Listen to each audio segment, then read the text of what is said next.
해병대 채모상병 순직 수사 외압 사건 관련해서 자세히 제가 먼저 한 10분 정도 요약을 해 드릴 겁니다.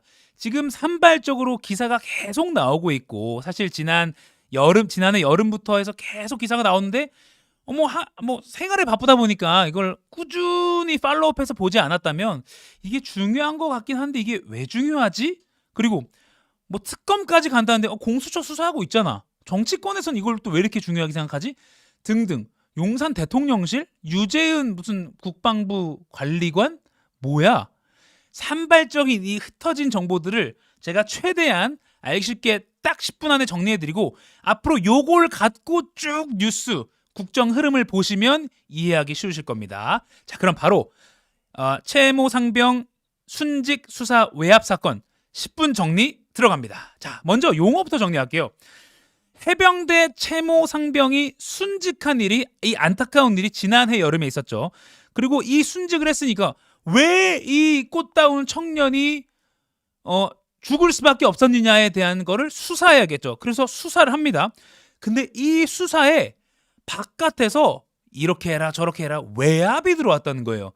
그 외압이 또 하나의 사건이 된 겁니다. 그러니까 해병대 채모 상병이 순직했다는 그 안타까운 사건, 그리고 이거를 수사하는 그 수사, 근데 이 수사에 대한 외부의 부당해 보이는 그 압력, 그 사건, 이렇게 층위를 정리해 볼 수가 있습니다. 그래서 우리는 흔히 해병대 채상병 순직 수사 외압 사건이다, 이런 식으로 부르고 있죠. 그리고 지금은 아주 정치권의 핵심으로 부상한 것, 그리고 정권의 핵심과 맞닿아 있는 것 아니냐라는 의혹이 제기되는 것이 바로 이 외압 사건입니다. 이 외압 사건 단계도 상당히 중요하게 봐야 합니다.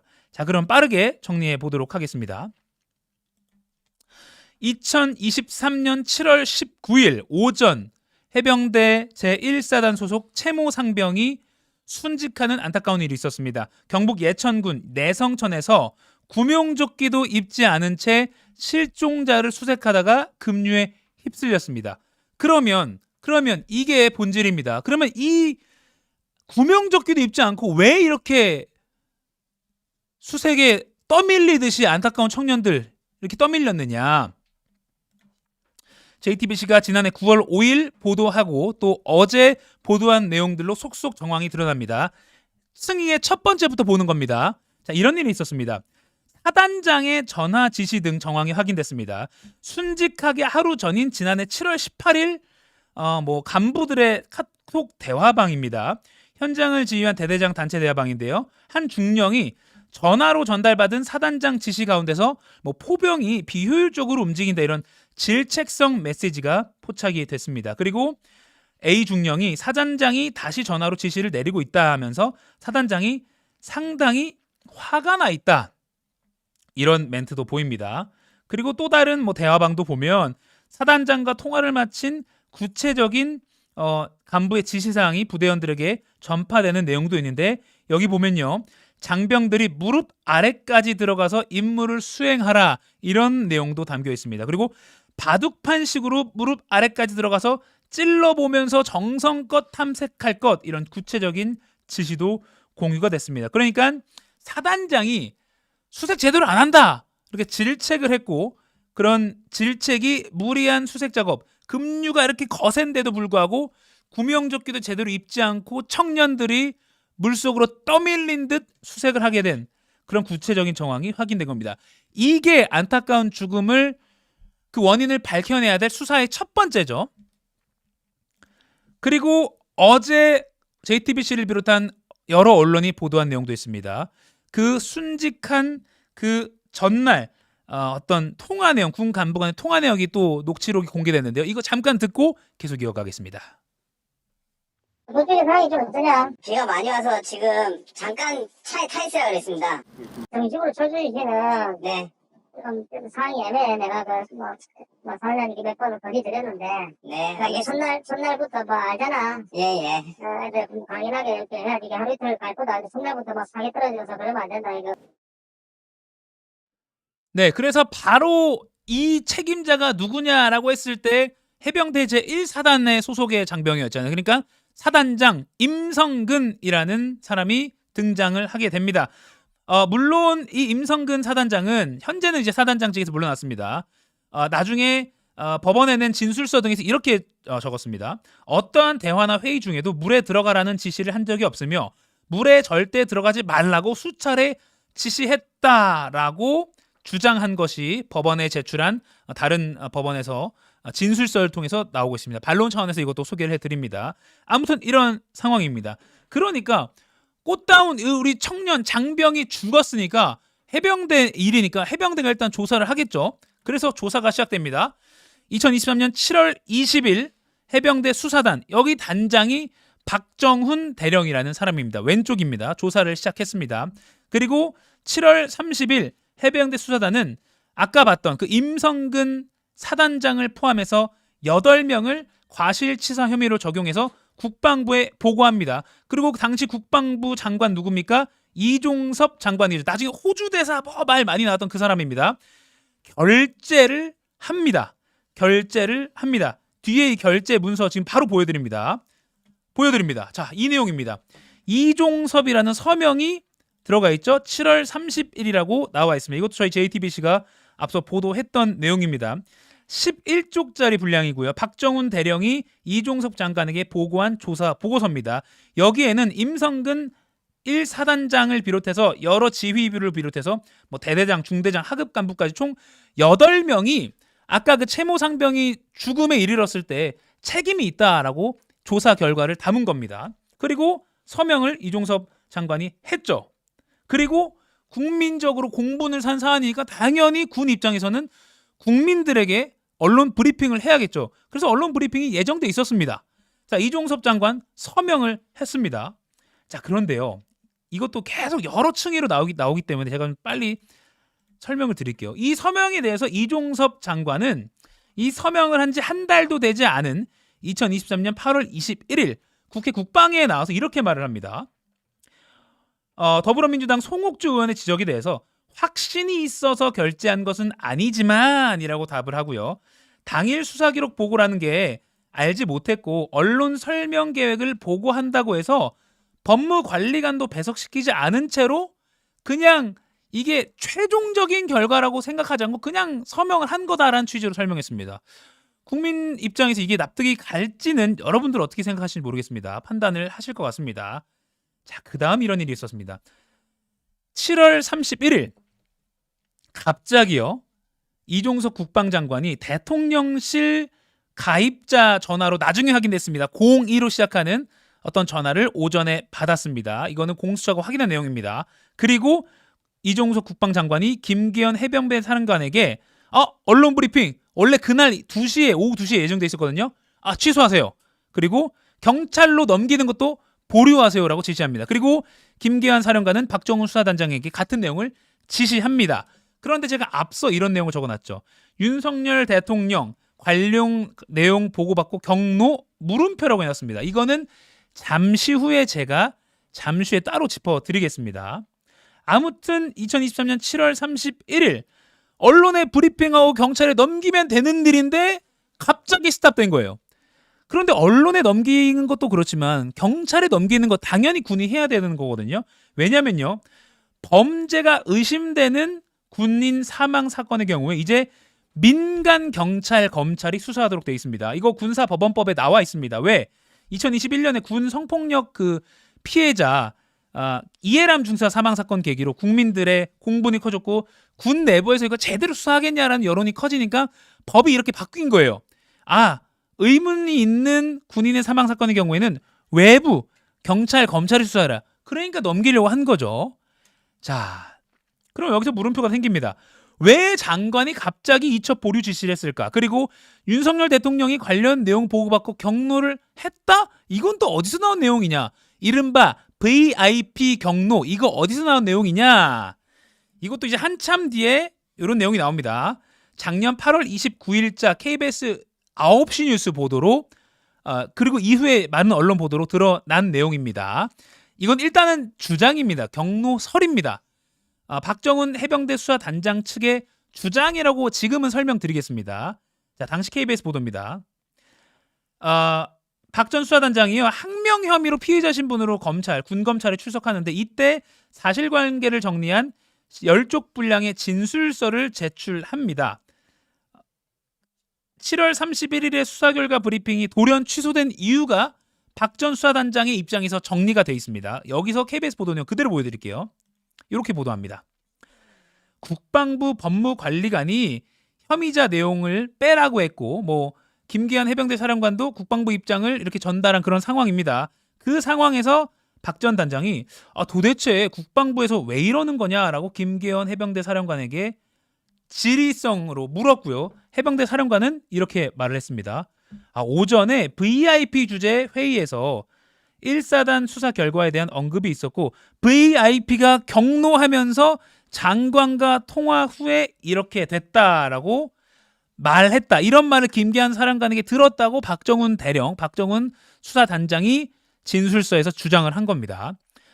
여기서 VIP라는 것은 곧 윤석열 대통령을 뜻하는 게 아니겠느냐라고 많은 언론도 보고 있습니다.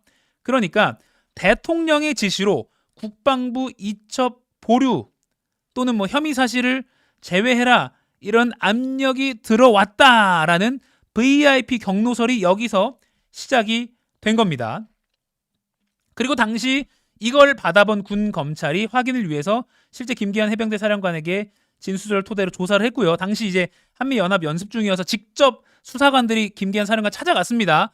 그런데 김기한 사령관은 일단은 그런 사실 없다라고 진술한 걸로 현재까지는 알려지고 있습니다. 자, 요게 중요한 VIP 경로설입니다. 자, 그리고 8월 2일. 자, 이거 정말 중요합니다. 2023년 8월 2일. 매우 중요한 날짜입니다. 지금 제 옆에 김규현 변호사님 나와 계신데 제가 잠시 후에 불러서 이거 다 관련돼서 여쭐 건데 일단은 빨리 10분 안에 정리하고 우리 가자고요. 자, 8월 2일 매우 중요한 날짜입니다. 박정훈 해병대 수사단장이 일종의 장관의 지시를 어기고 경북경찰청에 최상병 상환 사건을 이첩합니다. 왜? 법에는 외부 경찰에 넘겨서 수사하도록 되어 있으니까 이첩을 하는 겁니다. 그러니까 김기현 해병대 사령관 박 수사단장을 보직 해임합니다. 그리고 국방부 검찰단은요 경북경찰청에서 자료를 회수해 옵니다. 임성근 사단장 등이 이제 과실치사 혐의로 그 적시가 되어 있는 그 자료를 회수해 옵니다. 그리고 박 수사단장은 수사의 대상이 됩니다. 박정훈 대령, 너 왜 국방부 장관 지시 어기고 경찰의 마음대로 수사 기록 넘겼어? 하면서 이때부터는 박정훈 대령은 항명 혐의 피의자가 됩니다. 자, 그럼 여기서 이제 또 회수 지시는 누가 했느냐? 8월 2일 날 뭐 전화 통화가 많이 이루어졌다는데 그 연결고리는 무엇인가? 요것도 잠시 후에 짚어드릴게요. 그리고 나서는 제가 빠르게 좀 정리해드릴게요. 이종석 국방장관이 해병대 이 최상병 사건 해병대 수사단에서 국방부 조사본부로 그러니까 국방부 산하의 조사 기관으로 넘겨서 재검토를 지시합니다. 그러니까 이제 국방부의 어떻게 보면 입맛대로 조사가 된 거 아니냐라는 의혹도 여기서 제기되는 것이죠. 그리고 국방부 검찰단은 박정훈 수사단장의 혐의를 집단 항명에서 일단 항명으로 조금 축소해서 변경하고요. 그리고 국방부는 재검토 결과를 발표합니다. 여기서 임성근 해병대 1사단증 빠지고 어떻게 보면 간부 중에선 최하위인 대대장 2명만 범죄 혐의 적시해서 경찰로 입적됩니다. 자, 박정훈 수사단장이 했던 뭐 소장, 투스타 뭐 이런 사람들 다 빠지고요. 대대장급만 2명만 혐의자로 최상병의 죽음에 책임이 있는 사람으로 적시가 돼서 경찰로 넘어갔습니다. 자, 이걸 받아서 이제 경찰은 쭉 수사했고 이제 법원으로 넘어가서 이거 재판이 따로 이루어지고 있고요. 자, 그리고 박정훈 수사단장은 국방부 관계자를 공수처에 고발합니다. 이제 공수처가 등장했습니다. 자, 그리고 경찰은 따로 이제 수사 돌입하고 있고요. 국방부 검찰단은 박정훈 대령을 항명 혐의로 구속영장을 쳤지만 기각이 되고요. 9월 1일 날 영장 기각되고요. 불구속 상태로 박정훈 수사단장은 또 항명의 피의자로 재판이 넘겨집니다. 여러분들 이 사진 기억나십니까? 구속영장이 청구돼서 이제 영장 실질 심사를 받으러 박정훈 대령이 나갈 때 많은 해병대 전우들이 손을 잡고 같이 나갔던 그런 장면도 있죠. 자, 여기까지가 외압 의혹의 초반의 틀이고요. 그러면 또 이종석 국방장관이 호주 대사로 변해가지고 뭐 난리가 났잖아요. 이것도 빨리 짚을게요. 자, 공수처가 이제 수사를 하게 되니까 핵심 피의자 중에 한 명인 이종섭 출국 금지를 했고요. 그런데 이종섭 전 국방부 장관이 대사가 돼가지고 지난달 10일입니다. 출국을 했고요. 그런데 또 지난달 21일에 자진 귀국을 했고요. 29일에 사의를 표명합니다. 그리고 이달 17일에 이종섭 대사 변호인이요. 이종섭이라고 제가 오타냈네요. 자, 회수는 이 전 장관이 귀국 뒤 사후 보고받는 과정에서 알게 된 사안이다. 아까 제가 8월 2일 중요하다 했잖아요. 작년 8월 2일에 경찰에서 수사 내용을 회수한 거 이종섭 당시 장관 나 몰랐고, 회수는요 나는 그때 우즈벡 해외 출장 가 있었고 갔다 와서 알게 된 사안이다라고 변호인이 뭔가 약간 다른 말을 하게 된 겁니다. 그러면 이게 의혹이 또 있죠. 이종섭이 장관이 회수한 거 몰랐다면, 이게 만약에 사실이라면 그럼 또 누가 따로 나선 거지? 용산이라는 의혹이 여기서 또 커지는 겁니다. 자, 8월 2일까지 빨리 짚고 지금 우리 김기현 변호사님 모실게요. 지금 옆에서 계속 하실 말씀이 많을 것 같은데 죄송합니다. 지금 2,000분 가까이 계속 질문도 올려주고 계신데 유튜브로도 계속 질문 올려주시고요. 자, 그러면 이종섭 전 장관은 사건 회수는 모르는 일이라고 선을 그었습니다. 그러면 이 말이 맞다면 회수는 그럼 누가 지시한 것인가? 여기서 등장하는 게 바로 이 사진에 나오는 두 명입니다. 유재훈 국방부 법무관리관, 이시원 대통령실 공직기강 비서관입니다. 자, 일단은 국방부 법무관리관, 이것도 이 직책도 생소한데 지금 뉴스에 연일 나와요. 높은 자리입니다. 국방부 법무관리관은요, 군 검찰뿐만 아니라 군사법원, 국방 관련 법령, 군내 인권정책 총괄하는 국장급입니다. 그러니까 해병대 사령관한테도 전화하고 막 해병대 사령관도 나름 존대하고 막 이렇게 높은 자리예요. 그리고 장관의 핵심 참모입니다. 법적인 조언을 다하는, 군내에서는 국방부 내에서는 일종의 법무부 역할인 거죠. 자, 이 사람이 수사 기록을 가져오라고 한 거다라는 의혹이 많은데, 일단 유재훈 국방부 법무관리관은요 작년 9월에 국회에서 이렇게 얘기했습니다. 잠깐 멘트 듣고 오죠.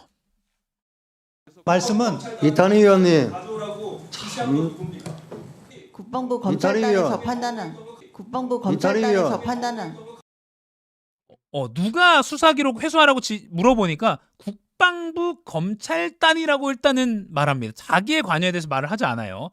그런데 경북경찰청, 그러니까 수사 기록을 받은 경북경찰청이 취재 대상이 또 되겠죠. 그래서 기자들이 다 물어봐요.